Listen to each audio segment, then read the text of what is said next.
Hello, Mishpacha, it's Courtney, America's Jewish mother. I am here to do a quick Friday Reads video. I got up this morning, went to school, taught an 8 a.m. class, got back, just took Char on a little short walk around the neighborhood. It wasn't very far, but hey, better than nothing. And now I'm on here to do a very quick Friday Reads before a 10 a.m. Zoom meeting. So let us get into it. I finished 2 books this week, and I am currently reading 2 books, possibly 3. We'll talk about that. First of all, the big news is that I finished Faulkner's Absalom this week. I liked this okay. I ended up giving it 3.5 stars, and I cautiously recommend it. Here's the thing. The writing in here is beautiful. So there are lots of long, luxurious sentences that have just objectively beautiful writing in them and wonderful turns of phrase and things like that. But the actual story itself is so confusing, and I felt a little bit better because after I read this book, I watched Una and Crypto over at the Codex Cantinas. I watched their entire series on Absalom, and in the video on chapters 1 and 2, they said that Faulkner's either editor or publisher, I don't remember who, sent him feedback while he was reading this and said, "This is damned confusing." And I was like, okay, good. So it's not just me. Not that I thought it was only just me, but yeah, it's very confusing from a narrative standpoint because it's told from several different narrators. You've got Rosa Coldfield, you've got Quentin Compson's father, you've got Quentin and Shreve sort of making up or imagining parts of the story. And there's more than just that. And plus, it's written in this kind of stream of consciousness fashion too, which I understand what stream of consciousness is supposed to achieve stylistically, but it just doesn't really do that for me. I don't feel a lot of emotional attachment to the characters when books are written in a stream of conscious style. And I feel like I'm supposed to feel their emotions in a more immediate manner, but I don't, because I don't feel like I have had time to get to know them as people or feel invested in them or their actions or growth in stream of consciousness because I'm too preoccupied trying to figure out what's happening. And I'm sure that this is a book that would benefit from a rereading, just like Beloved, because the first time you read it, you're just trying to piece together what the heck is going on. So probably what will happen is at some point in the future, I will probably read The Sound and the Fury, and I will then revisit this book, and we'll see if my opinion of it changes. But right now, 3.5 stars, because even though the writing is beautiful, it was just so confusing. And again, if you're reading this book or wanting to read this book, I highly recommend Una and Crypto's over at the Codex Cantina series on Absalom. I waited until I had finished the book to watch the whole series. I watched the Before You Read Absalom video, but then I waited till I finished the book to go through all of their analysis of each chapter. And possibly part of that was my own hubris. I was like, I have a PhD in English. I'll probably be fine. No, I was not fine. But yeah, it's very confusing, and they talk about a lot of things that I did not pick up on because, again, I was too busy trying to piece together what the hell's going on and who's talking. So they talk about things like elements of Greek tragedy that are present in this novel. They also talk about some biblical allusions that come up. They also talk about this book as an allegory for the South, which I also did not pick up on because, again, too busy trying to figure out what's happening. Now, I will say that in terms of the actual plot of the story, I was able to slowly piece that together over the course of the novel, but I just did not have the emotional investment in it that I feel like stream of consciousness does for some people. So I think it's just not a style that really works for me. So I ended up giving this 3.5 stars, and again, I would cautiously recommend it, but only if you are definitely up for a challenge. So yes, that is William Faulkner's Absalom. I also this week finished a book by Joel Derfner called Swish, My Quest to Become the Gayest Person Ever. And this was as part of my Light in August challenge, where I'm trying to make the majority of books that I read this month light, fun reads rather than heavy things, like Faulkner, my other part of this challenge.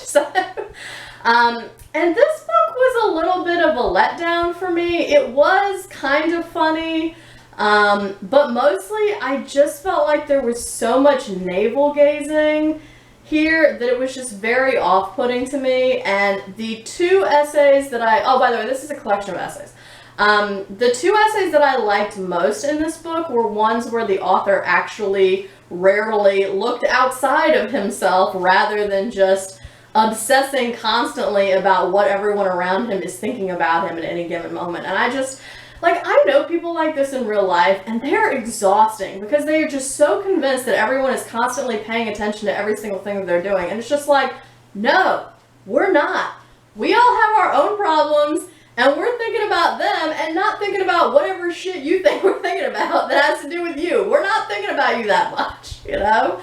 So I just find people like this exhausting, and I just found this collection exhausting sort of for the same reason, except for the two essays in which he looks outside of himself. One had to do with musical theater and also, weirdly, the Holocaust. I'm not actually sure. I mean, I understand why there was a connection between the two of them, but it's really weird. Those are two things you would think you would not hear about in the same vein. But yeah, there you go. And then the other one was about him going to this conference for ex-gay people that was held by the thankfully now defunct organization Exodus International, and about what happened when he went there. He was not going there to be cured of being gay or anything. He kind of just went there undercover just to see what was going on. But that was also quite a good essay. So I would recommend those two and probably no other ones. So I ended up giving this, because the last essay was quite strong, it was one about Exodus International, I ended up giving this 2.5 stars, so I would not really recommend it unless you can deal with a lot of navel gazing and obsessing about what other people are thinking about you. I can't personally deal with that, but if you can, go you. So, alright, so now on to my current reads. I am currently reading Evie Shockley's collection of poetry called Semiautomatic. I'm only, I don't know, like 7 or 8 poems into this. I'm liking it so far. I don't know that this is going to surpass her collection that I read last year, The New Black. That was my favorite collection of 2019. I also don't know that it's going to surpass Layli Long Soldier's Whereas, which I read over the summer and absolutely loved. But I am liking it so far, and I've enjoyed several of the poems thus far. So that's what I'm reading right now, and I'm also still reading Bread Givers by Anzia Yezierska. I talked some about this in my last Friday Reads video, but this focuses on a family in the 1910s or 20s who are immigrants to the United States from Eastern Europe, and they are Jewish and they live on the Lower East Side, and the father is this highly religious man who basically just wants to study Jewish texts and law all day long, and feels that his wife and daughters should support him financially, and that was a sort of common thing for traditional Jewish families to do, that being a religious scholar was sort of the highest thing you could aspire to, and that everyone else in your family should just work to support you in terms of actual material goods, which you shouldn't care about because you're too busy concentrating on more important spiritual matters. So anyway, so the narrator of this story is the youngest daughter, and she basically sees her father as kind of this tyrant and sees him make these bad matches for her sisters because he's more concerned that the matches are going to have money that can help to financially support him, rather than, wait, is this actually a good match for my daughter, and does my daughter care about this person at all? And he drives away the men who his daughters are actually interested in, and they wind up with losers, basically. So that just alienates the main character and daughter more and more from her father. So yeah, so this is good. I'm halfway through this.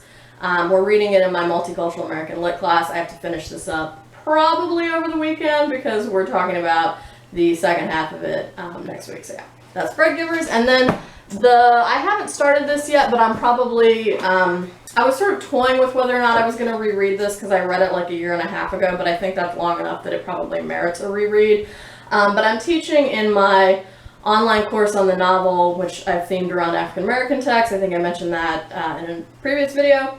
But I'm teaching the Autobiography of an ExColored Man by James Weldon Johnson. That's next week and the week after. So I think I'm going to reread this for that course, so I'll read half of it over the weekend and then the other half of it before, you know, the next week. And this is, as implied by the title, about a light-skinned African-American man who eventually decides to pass as white, and you see why in the course of the novel he makes that decision. So yeah. Great! I got through this pretty quickly. Yay! So those are all the books that I either finished this week or am currently reading, or in the case of Autobiography of an ExColored Man, I'm probably going to start reading here directly. If you have thoughts about any of these books, especially about the Faulkner, please let me know down in the comments below. I hope you're all doing well and staying healthy. I hope you're doing good reading, whatever you're reading. And until next time, would it kill you to call your mother?